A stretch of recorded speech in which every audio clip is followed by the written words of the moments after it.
जय माता दी दोस्तों, स्वागत है आपका आपके अपने चैनल भक्ति की शक्ति में। दोस्तों, आप सभी को करवा चौथ की बहुत बहुत शुभकामनाएं। दोस्तों, आज इस वीडियो में मैं सरल विधि से करवा चौथ माता की पूजा के बारे में बताऊंगी। सबसे पहले आप चौकी पर एक लाल रंग का कपड़ा बिछा लीजिए व उस पर माता को आसन दे दीजिए। माता की कोई भी तस्वीर या कोई फोटो जो भी आपके पास उपलब्ध हो वह तस्वीर आप उस चौकी पर विराजित कर दीजिए। विराजित करने से पहले आप माता को आसन देना ना भूलें। उसके बाद आप एक पवित्र जल का करवा ले लीजिए। उसमें आप जल भरकर उसको भी आप माता की दाहिनी तरफ रख दीजिए। चौथ की पूजा के लिए आपको एकदम नया कोरा करवा लेना होता है। आजकल मार्केट में बहुत ही सुंदर सुंदर अलग अलग डिजाइन के करवे उपलब्ध होते हैं। आप चाहे तो किसी धातु का करवा भी आप करवा चौथ की पूजा में रख सकते हैं, लेकिन ध्यान रहे कि यदि आप मिट्टी का करवा ले रहे हैं तो वह एकदम नया और कोरा होना चाहिए। उसके बाद आप उसको ढक्कन से ढक दीजिए व उस पर थोड़े अक्षत व 1 रुपये का सिक्का उसमें रख दीजिए। इसके बाद आप करवे में लगाने के लिए सरई की सिक्कों को ले लीजिए। यदि आपके यहाँ करवे में सरई की सिक्के लगती हैं तो भी ठीक है, और अगर नहीं भी लगती है तो आप बिना सरई की सिक्के लगाए भी करवा चौथ में करवे को ऐसे ही रख सकते हैं। यह सिक्के भी आपको करवा चौथ पर मार्केट में उपलब्ध हो जाती हैं। आप आसानी से जाकर मार्केट से यह सिक्के ले सकते हैं। करवा चौथ की पूजा में गणेश जी की पूजा का भी विशेष महत्व होता है, क्योंकि चतुर्थी तिथि गणेश जी को ही अर्पित है। इसलिए करवा चौथ की पूजा में हमें गणेश जी को भी स्थान देना होता है। उसके लिए आप पहले थोड़े से पुष्प रखेंगे वे उस पर गणेश जी की प्रतिमा को विराजित कर देंगे। करवा चौथ की पूजा वाले दिन संपूर्ण गणेश परिवार की भी पूजा की जाती है। आप चाहे तो कोई तस्वीर जिसमें गणेश जी और शिव जी भगवान कार्तिकेय और माता पार्वती हो आप वहां पर स्थापित कर सकते हैं।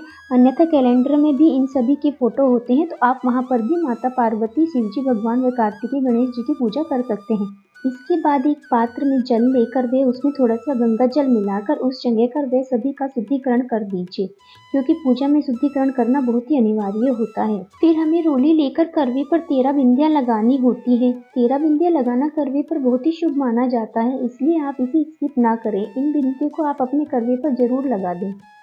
यदि आपके यहाँ 2 करवे लिए जाते हैं तो आप दूसरे करवे में थोड़े से ड्राई फ्रूट्स डालकर आप माता को जरूर अर्पित करें और उस पर आप कलावा बांधना ना भूलें।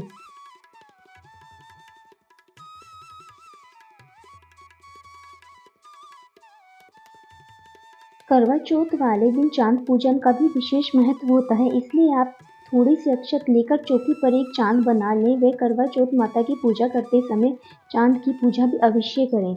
माता की पूजा करते समय एक घी का दीपक लें व उसे प्रज्वलित करें, क्योंकि कोई भी पूजा दीपक के बिना संपूर्ण नहीं मानी जाती है। ध्यान रहे कि दीपक में हमेशा शुद्ध देसी घी का ही इस्तेमाल करें। किसी तेल का या सरसों के तेल का या किसी अन्य तेल का इस्तेमाल आप इस पूजा में ना करें। इसके बाद हमें माता करवा को, गणेश जी को व संपूर्ण गणेश परिवार को व जितने भी नर व नारी फोटो में है उन सभी को हमें तिलक करना चाहिए व साथ ही साथ हमें करवे को भी तिलक करना चाहिए। यहाँ करवा चौथ पर खांड के करवे लिए जाते हैं तो आप उन्हें सर्वप्रथम माता को अर्पित करें।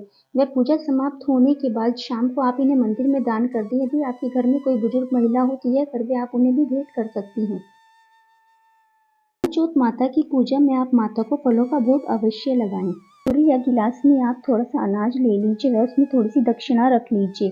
कहानी सुनने के बाद आप जिससे भी कहानी सुने यह दक्षिणा व अनाज उनको भेंट कर दीजिए। करवा माता को आप श्रृंगार का सामान अर्पित करना ना भूलें। व्रत संपूर्ण होने के बाद यह सामान आप स्वयं भी इस्तेमाल कर सकती हैं व इसमें से कुछ सामान आप मंदिर में भी भेंट कर सकते हैं।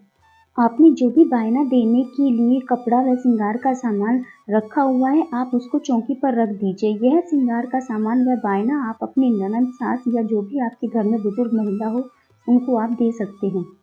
जगहों पर करवा चौथ की कथा दोपहर में कही जाती है व कुछ जगहों पर करवा चौथ की कथा शाम में कही जाती है।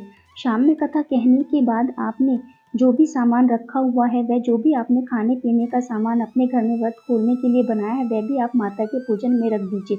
व ये बायना आप अपनी सासू माँ को या किसी भी जो भी आपकी बुजुर्ग महिला है जिसको भी आप करवा चौथ का बायना देती हैं, आप करवा चौथ की कथा सुनने के बाद यह बायना आप उनको पैर छूकर उनसे आशीर्वाद लेकर आप उनको दे दीजिए।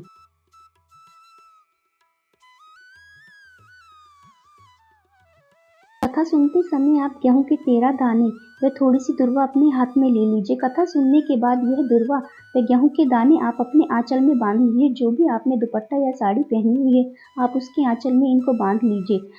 व चांद को अर्घ देते समय आप इनको चांद को अर्पित कर दीजिए। कथा को सुनने व पढ़ने के बाद आप माता की व गणेश भगवान जी की व संपूर्ण गणेश परिवार की आरती करें। व आपसे जो भी इस पूजा में गलतियाँ हुई हैं या जो भी आप विधि विधान से आप माता की पूजा नहीं कर पाए हैं, आप उसके लिए माता से व गणेश परिवार से व भगवान गणेश जी से क्षमा याचना करें।